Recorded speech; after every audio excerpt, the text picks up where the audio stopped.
Bonjour à tous. Aujourd'hui, on part pour un voyage intérieur pour s'attaquer à l'un de nos plus grands obstacles, l'orgueil. Et pour nous guider sur ce chemin, on va s'appuyer sur la sagesse immense de Cheikh Ahmadou Bamba. Alors notre guide, c'est Cheikh Ahmadou Bamba. Et notre feuille de route, si on veut, elle vient directement de ses enseignements. On va puiser dans deux de ses œuvres principales, le Jawharu Nafis, qui signifie le joyau précieux, et le viatique des adolescents. C'est vraiment la base de toute notre exploration aujourd'hui.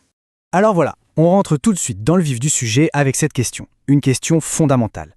Qu'est-ce qui se dresse comme le plus grand voile entre une créature et son créateur? Cette interrogation, elle nous met direct au cœur du problème, celui de l'orgueil. Très bien, première étape de notre parcours. C'est un peu comme en stratégie. Avant de combattre un ennemi, il faut savoir qui il est, il faut le comprendre. Et cet ennemi, cet adversaire intérieur, c'est l'orgueil.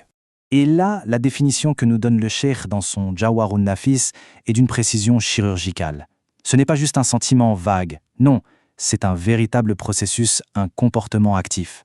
C'est le fait d'être plein de soi-même, oui, mais aussi de rejeter la vérité par simple vanité, de se voir comme quelqu'un d'important et en conséquence de mépriser les autres. C'est tout un mécanisme. Et d'ailleurs, les érudits font une distinction super importante. D'un côté, il y a le kibre, c'est l'orgueil interne, ce sentiment de supériorité qui est bien caché au fond de nous. Et de l'autre, le takabour, qui est son expression extérieure, ce qu'on voit dans les gestes, l'attitude. En gros, c'est comme une racine empoisonnée sous terre. Tôt ou tard, elle donne des fruits pourris à l'extérieur. Alors, on a défini l'ennemi, mais pourquoi est-il si dangereux? C'est ce qu'on va voir maintenant. On va se pencher sur les conséquences. Elles sont vraiment sérieuses. C'est là qu'on comprend pourquoi il faut le combattre. Regardez-moi cette expression. Un venin mortel. Les maîtres spirituels n'y vont pas par quatre chemins. L'image est hyper puissante et c'est voulu. Ça veut bien dire que ce n'est pas juste un petit défaut de caractère. C'est quelque chose qui s'infiltre et qui détruit activement toute notre vie spirituelle. Et concrètement, ce venin, qu'est-ce qu'il fait? Eh bien, c'est dévastateur. D'abord, il vient pourrir toutes nos bonnes actions. Pouf, elles perdent toute leur valeur. Ensuite, il nous rend complètement sourds. Il agit comme un mur qui nous empêche d'entendre les bons conseils, la vérité. Et enfin, et c'est le plus grave, il attire la sanction divine. Et là, pour qu'il n'y ait aucun doute sur la gravité de la chose, on a ce verset qui est d'une clarté redoutable. C'est direct, il n'y a pas d'ambiguïté. L'orgueil mène à l'humiliation. C'est une sorte de justice immanente, le parfait miroir inversé de l'arrogance. Ok, on a vu le poison, on a vu ses effets. Maintenant, la question c'est d'où est-ce que ça vient? Parce que pour arracher une mauvaise herbe, il ne suffit pas de couper les feuilles, il faut aller chercher la racine. Alors, d'où vient l'orgueil? Et la réponse est un peu déconcertante. L'orgueil, ce n'est pas quelque chose qui nous vient de l'extérieur. Non, il est déjà là en nous, ancré dans ce que les textes appellent l'épaisseur de l'âme humaine. C'est pour ça que c'est un combat universel. Et le pire, c'est que tout peut devenir son carburant. L'argent, le pouvoir, le prestige, et même ironiquement le savoir. Voilà, on y est. Le cœur du réacteur, c'est ça, ce sentiment de précédence. L'idée bien ancrée au fond que « je vaux mieux que les autres ».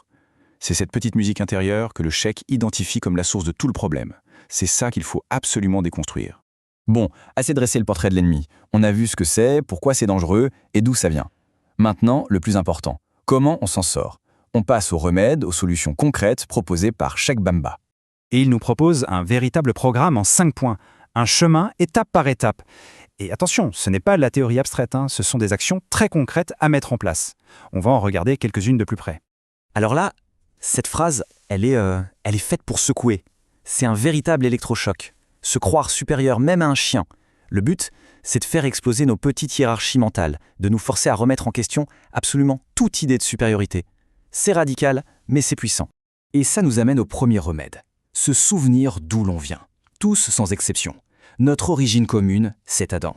Et Adam a été fait à partir d'argile, de terre. Alors sérieusement, comment être arrogant quand on se rappelle qu'à l'origine, on n'est que de la poussière? Cette prise de conscience, c'est le premier et le plus puissant des antidotes.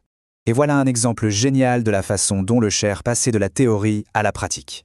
Il ne disait pas juste « soyez humble ». Non, il organisait des travaux agricoles collectifs. Pourquoi? Pour détruire l'orgueil.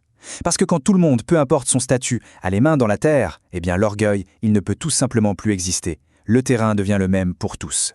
On arrive maintenant à la dernière partie de notre exploration. Et ici, on va parler d'un trio fondamental, le savoir, la modestie et l'importance d'être bien accompagné. Cette citation est un avertissement qui devrait résonner pour nous tous. Avoir des connaissances immenses, une grande érudition, c'est bien. Mais si ce savoir n'est pas accompagné de politesse, d'humilité, alors il devient un danger. Il peut nous mener à notre perte. Le savoir, sans la sagesse, c'est une arme dangereuse. Et c'est là que le rôle du compagnon éclairé, du guide spirituel, prend tout son sens. Regardez cette liste. Ce n'est pas juste quelqu'un qui donne des cours, c'est quelqu'un qui opère une véritable transformation. Il nous fait passer du doute à la certitude, de l'orgueil à la modestie, de l'agitation à la sincérité. C'est un véritable alchimiste de l'âme. Voilà, on arrive au bout de ce parcours. Et s'il y avait une seule idée à retenir, ce serait celle-là. L'orgueil est un voile qui nous isole, qui nous sépare du Créateur. La seule façon de le déchirer, c'est par l'humilité. C'est dans cet abaissement volontaire que se trouve paradoxalement la véritable grandeur. Et je voudrais qu'on se quitte sur cette dernière question, une question qui nous renvoie à notre propre monde. Un monde qui, très souvent, valorise l'affirmation de soi, le fait de se mettre en avant. Alors face à ça, les enseignements du cheikh nous posent la question, au fond, elle est où la véritable grandeur ?